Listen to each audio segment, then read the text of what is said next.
Okay, hey everyone, I'm your boy Coach Veee, and we are running through the league one at a time, one team at a time, one division at a time, and we're checking out what's going on. So, listen to me, don't listen to me. I don't care. Kevin's the better fantasy analyst, anyways. But this is my NFC South fantasy forecast. So, a lot of potential in the NFC South. Apparently, me doing my work for this, I really believe in the Saints for some reason. So, anyways, we'll dive into that. So, but remember, I have three categories. There is don't want to touch those players. I have yes, give me a piece of that. And then I have which is, I don't know what I'm going to do with that guy, but go for it. Take a chance. Don't take a chance. And I got 1 minute to go through each team. And so far less informative, but maybe kind of entertaining. And maybe there's a little bit of stuff in there for you to use for your upcoming fantasy drafts. So are you ready? I am. 1 minute. I'm setting my timer right now. Okay, here we go. 1 minute. We're starting with the Bucks. Here we go. Okay, so Bucks. My is Baker the baby maker. Don't want a piece of that action. I'm good. I've learned my lesson with that. My I have one straight up A, which is Rashad White. I think he's gonna kind of continue to do his thing, continue to eat up those targets and be a PPR monster. Or become a PPR monster. I don't necessarily say he was a PPR monster. Become a PPR monster, especially as Baker's running for his life, and hopefully checking it down to Rashad White over and over and over again. So that's my A, and my is Mike Evans. Last year was weird. Ended on a really high note, but last year was still weird.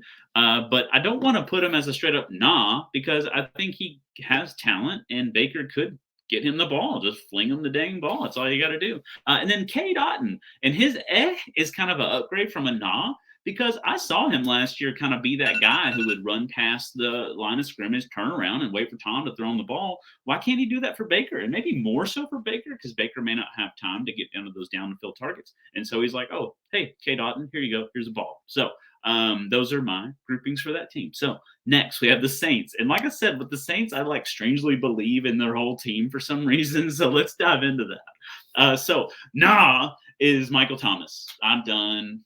If he has just the coolest comeback story ever, that's awesome. But I am done investing time and energy and emotional energy on that man, because I love him. Like I had him in previous seasons. Super cool to have him on your squad. Love seeing him produce, but I hate seeing him play 2 games and get hurt. So he's a straight up Stay away from that. A's, of which there are a lot.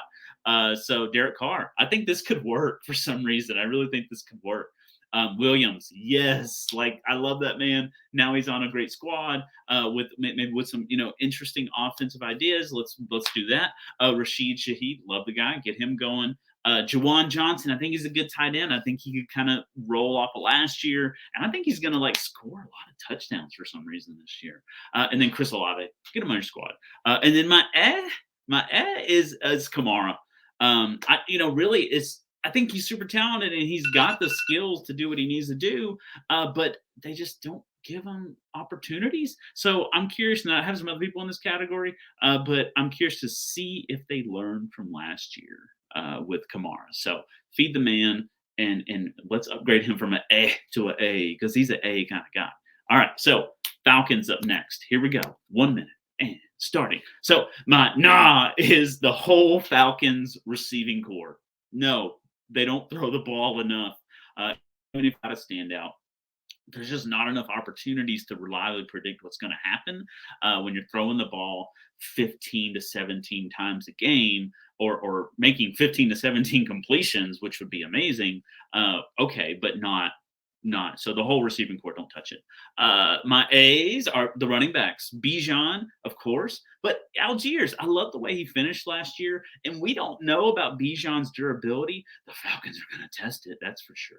But if not, Algier is there, and even if they're both playing together, Algier might get some more playing time. I just like the way he plays. And then Kyle Pitts, like Kamara, he's in my category because did they learn anything from last year? Get the man the ball. You have a talented guy. Get him the ball. And so let's see if they learned anything. And certainly he could go from to A with the right kind of focus on him and getting him the ball. All right. So moving on, last one, Panthers. All right, so 1 minute and go. Okay, so I don't have any straight up nods for the Panthers. There's a lot of potential on this squad, but I do have some A's. So I'm a sucker for a rookie quarterback.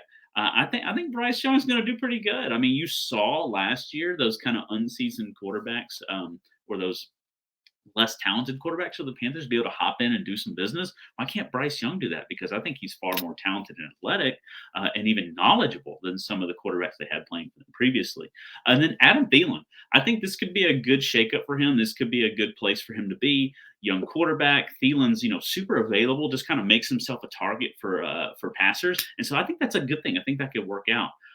In the category is Andy Dalton. He's actually, when you look at his stats from last year, really not terrible. And so his is kind of a good thing. It's like it's an upgrade from a nah. And then Shark, I think he could work. He's just big play dependent. So he's kind of a for me. And now I could see him hopping up, especially if him and Young make a connection. And then Hayden Hurst. And his is also an upgrade from a nah. Like I saw him as a nah in Cincinnati because there was just too many mouths to feed there. But in Carolina, this could work. This could work for him. So he might be someone to kind of get in on, and you don't have to pay a lot for him, I don't think. So there you go. That's the Falcons and the Saints and the Bucks and the Panthers, and we are done with the NFC South. And so thanks for watching. I hope y'all enjoyed it. I hope you found something helpful in here. If not, don't call me about it, and I'll catch y'all next time.